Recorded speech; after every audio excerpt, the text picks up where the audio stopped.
Hello guys, it's me Saurabh and now welcome back to my channel.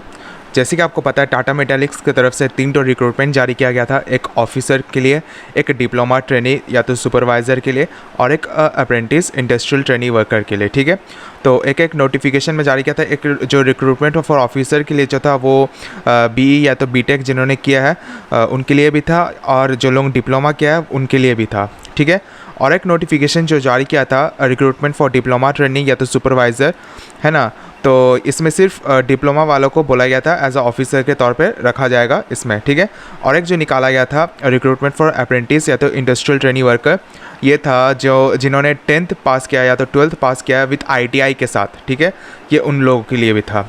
ठीक है, तो यहाँ पे 3 रिक्रूटमेंट जारी किया था। जो तीनों का जो फॉर्म फिलअप का जो प्रोसेस है तीनों सेम है। ठीक है, बस डिफरेंस यही रहेगा कि जो लोग ऑफिसर के थ्रू जो लोग फॉर्म फिलअप कर रहे हैं, जैसे बीई बीटेक वालों के लिए, और जो लोग या तो डिप्लोमा किया है, तो इसमें जो लोग बीटेक भी किया है या तो जिन्होंने डिप्लोमा भी किया है, दोनों में से एक का डॉक्यूमेंट डालना ज़रूरी है जो लोग इसमें जाना चाहते हैं। और सिर्फ डिप्लोमा वाला में, डिप्लोमा ट्रेनी सुपरवाइज़र में अगर आप जाना चाहते हैं तो इसमें सिर्फ डिप्लोमा का डॉक्यूमेंट्स दे सकते हैं, या तो उसके पहले अगर आपने ITI भी किया है तो वो भी दे सकते हैं। ठीक है, और जिन्होंने रिक्रूटमेंट एज ए अप्रेंटिस के तौर पे जिन्होंने किया है 10th के साथ ITI वाला, तो 10th वाला भी दे सकता है और ITI वाला भी अपना डॉक्यूमेंट्स दे सकते हैं, जैसे मार्कशीट, जैसे मैंने आपको बताया। ठीक है, दिखाता है recruitment for diploma trainee supervisor का। ठीक है, यहाँ पे तीनों पोस्ट दिया हुआ है। तीनों में से अगर आपको एक में अगर करना है फॉर्म फिलअप तो कर सकते हैं। फॉर्म फिलअप का ज़्यादा डेट बचा हुआ है, इसमें ऐसे बताया नहीं गया कि हाँ इसका लास्ट डेट कब है, ऐसा कुछ बताया नहीं गया। लेकिन फिर भी दुर्गा पूजा से पहले जल्दी से जल्दी फॉर्म फिलअप कर लीजिए, मतलब इस वीक तक जल्दी से जल्दी कंप्लीट कर लीजिए। 10 तारीख से पहले जल्दी से जल्दी कंप्लीट कर लीजिए, क्या पता कभी फॉर्म फिलअप खत्म हो सकता है, डेट ओवर हो सकता है। ओके, तो देखिए फॉर्म फिलअप कैसे करना है। तो मान लीजिए अगर recruitment for diploma trainee supervisor में अगर आपको फॉर्म भरना है तो आप रीड मोड में क्लिक कीजिए। करने के बाद यहाँ पे आपको अप्लाई ऑनलाइन का ऑप्शन दिखेगा, इसमें आपको क्लिक करना है। ठीक है, अप्लाई ऑनलाइन में क्लिक करने के बाद 2 ऑप्शन दिखेगा, एक एक न्यू कैंडिडेट का और एक लॉगिंग कैंडिडेट। ठीक है, यहाँ पे अप्लाई ऑनलाइन में क्लिक करना है। ठीक है, अप्लाई ऑनलाइन में क्लिक करने के बाद यहाँ पे पूछा जाएगा पोजीशन अप्लाइड फॉर। ठीक है, तो आप फ्रेशर हो या एक्सपीरियंसड हो, तो आप अगर आप फ्रेशर हो तो फ्रेशर दीजिए, या तो एक्सपीरियंस्ड हो तो आप एक्सपीरियंस दे सकते हो, तो आप फ्रेशर दे दीजिए। फर्स्ट नेम दे दीजिए, मिडिल नेम दे दीजिए, लास्ट नेम दे दीजिए, डेट ऑफ बर्थ दे दीजिए, एज एज ऑन 6 सितंबर 2021, 6 सितंबर 2021 तक, या तो 6 सितंबर 2021 से पहले अगर आपका एज जितना भी आ रहा है उसी के हिसाब से आप अपने यहाँ पे डेट ऑफ बर्थ दे सकते हैं। ठीक है, तो डेट ऑफ बर्थ दे दीजिए, यहाँ पे एज वगैरह दे दीजिए, यहाँ पे जेंडर आप अगर मेल फीमेल या तो अदर्स से बिलोंग करते तो आप दे दीजिए। कम्युनिटी किस कम्युनिटी से बिलोंग करते हैं, जैसे ST SC जनरल या तो OBC दे दीजिए। ओके, पर्सन विद डिसेबिलिटी अगर है तो येस या तो नो। ठीक है, आप अपना ईमेल एड्रेस दे दीजिए।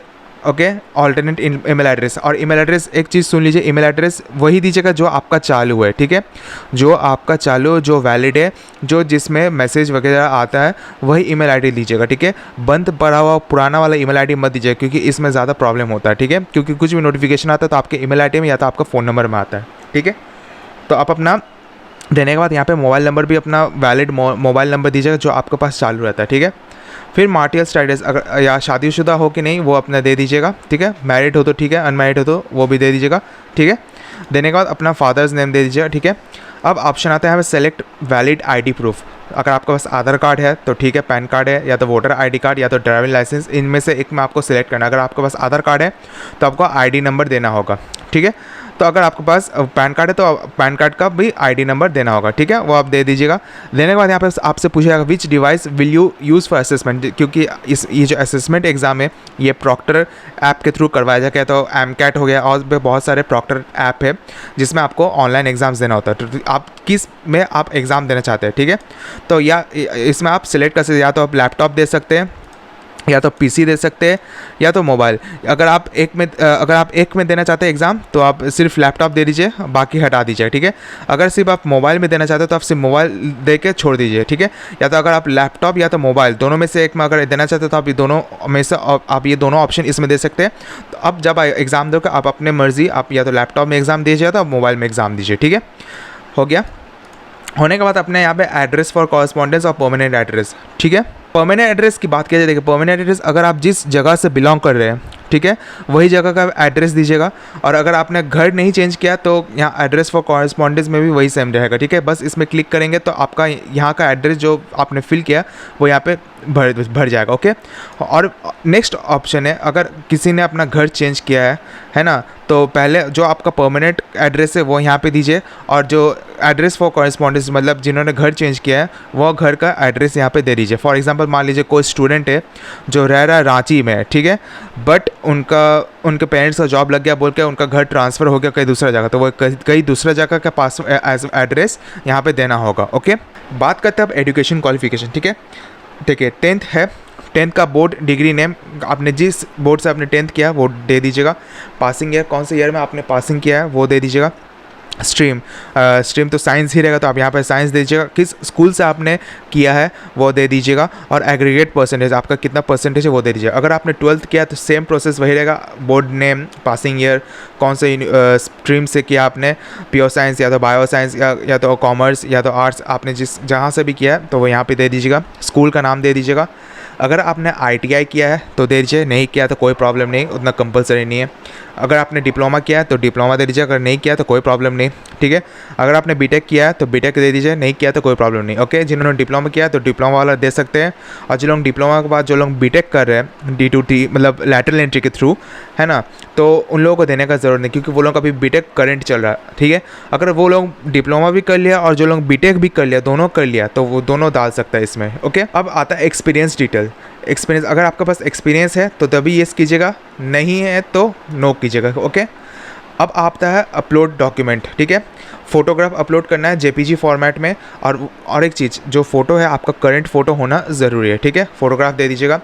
10th सर्टिफिकेट अपलोड करना ज़रूरी है PDF फॉर्मेट में, और वो भी 3 MB तक होना ज़रूरी है फॉर्मेट। जो PDF जो है, PDF फॉर्मेट जो है वो 3 MB तक होना ज़रूरी है, तो PDF दे दीजिएगा।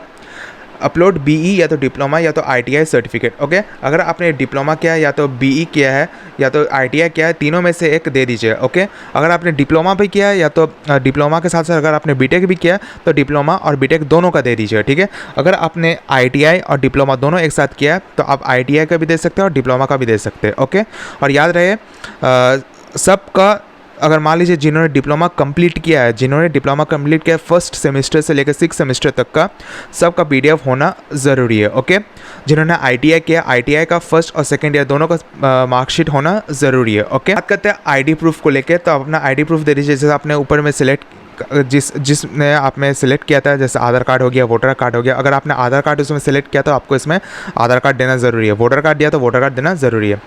कास्ट सर्टिफिकेट मतलब जो लोग ST या तो SC या तो OBC से जो लोग बिलोंग करते हैं उन लोगों का कास्ट सर्टिफिकेट देना ज़रूरी है, और कास्ट सर्टिफिकेट वो भी करंट वाला देना ज़रूरी है। करंट जो अभी चल रहा है वो वाला देना ज़रूरी है, पुराना वाला नहीं चलेगा। Okay, upload person with disability देना ज़रूरी है, ये दे दीजिएगा, अगर है तो दीजिए, नहीं है तो कोई बात नहीं, मत दीजिए। रेज्यूमे, आप एक रेज्यूमे बना लीजिए जिसको हम लोग CV बोलते हैं, बायोडाटा। वो रेज्यूमे आपका नाम, आपका पेरेंट्स का नाम, आपका क्वालिफिकेशन क्या है, सब कुछ मेंशन कर दीजिएगा। आपका हॉबीज़, आपका इंटरेस्ट, सब कुछ इसमें मेंशन कर दीजिए। एक अपना माइक्रोसॉफ्ट वर्ड में बना सकते हैं उसको, रेज्यूमे को, उसमें आपका फ़ोटो रहना ज़रूरी है। एक रेज्यूमे बना लीजिएगा। रेज्यूमे का फॉर्मेट आपको यूट्यूब में अगर सर्च करोगे तो आपको बहुत जगह मिल जाएगा कि कैसे रेज्यूमे बनाना है। ठीक है, बहुत ही ईजी रेज्यूमे बन जाएगा आपका। ठीक है, तो रेज्यूमे अपलोड कर दीजिएगा, 3 MB तक होना ज़रूरी है। करने के बाद यहाँ पे कैप्चा कोड आएगा। ठीक है, तो यहाँ पे अपना कैप्चा कोड दे दीजिए। करने के बाद यहाँ पे गाइडलाइंस का ऑप्शन आएगा, तो इसमें आप क्लिक कीजिएगा। ठीक है, क्लिक करने के बाद आप यहाँ पे क्या कीजिएगा, सबमिट एंड कंटिन्यू में क्लिक कीजिएगा। ओके, सबमिट एंड कंटिन्यू में क्लिक करने के बाद कुछ ऐसा ऑप्शन दिखने को मिलेगा कि आपका सक्सेसफुली अप्लाई हो चुका फॉर सूटेबल ओपनिंग्स इन टाटा मेटालिक्स। ठीक है, यहाँ एप्लीकेशन नंबर रहेगा आपका TMT करके। ओके, TMT कुछ रहेगा यहाँ पे, और आपका डेट ऑफ बर्थ यहाँ पे मेंशन रहेगा। ठीक है, और घबराने वाली बात नहीं, ये जो एप्लीकेशन और डेट ऑफ बर्थ जो है आपका ईमेल ID में चला जाएगा और आपका फ़ोन में भी चला जाएगा रजिस्टर्ड। ओके, तो ये एप्लीकेशन नंबर और डेट ऑफ बर्थ को अच्छा से नोट करके रखिए, इसको स्क्रीनशॉट लेकर रखिए। ठीक है, करने के बाद यहाँ पे लॉगिन टू कंटिन्यू में क्लिक करना होगा, इसमें आप क्लिक कीजिएगा। लॉगिन टू कंटिन्यू में क्लिक करने के बाद वहाँ पे उसमें आपको फ़ोटोज़ वगैरह दिखाएगा आपको कि आपने सब कुछ सही से फॉर्म फिलअप किया है। ठीक है, करने के बाद आप जब आप नीचे जाओगे, वो कैलकुलेशन में जब आप नीचे तरफ जाओगे तो यहाँ पे 3 ऑप्शन दिखने को मिलेगा। ठीक है, एक प्रिंट दिखेगा, एक एडिट डॉक्यूमेंट दिखेगा और एक लॉग आउट दिखेगा। ठीक है, तो अगर आपका सब डॉक्यूमेंट्स अगर सही है तो प्रिंट में क्लिक कीजिएगा। ठीक है, अगर सही नहीं है तो एडिट को डॉक्यूमेंट में जाकर अपना एडिट वगैरह कर सकते हैं। ओके, तो अगर आपका सब कुछ सही है तो प्रिंट में कीजिए क्लिक, या तो गलत है एक दो में तो आप एडिट कर सकते हैं। ठीक है, एडिट करके आप फिर से उसको प्रिंट करके अपने पास रख सकते हैं, इसमें कोई फीस नहीं लग रहा है। ओके, और कोशिश कीजिए जल्दी से जल्दी फॉर्म फिलअप करने का 10 तारीख से पहले तक। ठीक है, कभी भी फॉर्म फिलअप फॉर्म जो है डेट ओवर हो सकता है। ओके, तो उम्मीद करता है आपको सारा डिटेल पता चल गया। तो वीडियो को यहीं पे खत्म करते हैं। वीडियो को अच्छा लगे वीडियो को जरूर लाइक कीजिएगा, ज़्यादा से ज़्यादा शेयर कीजिएगा और सब्सक्राइब करना ना भूलिएगा। Thank you.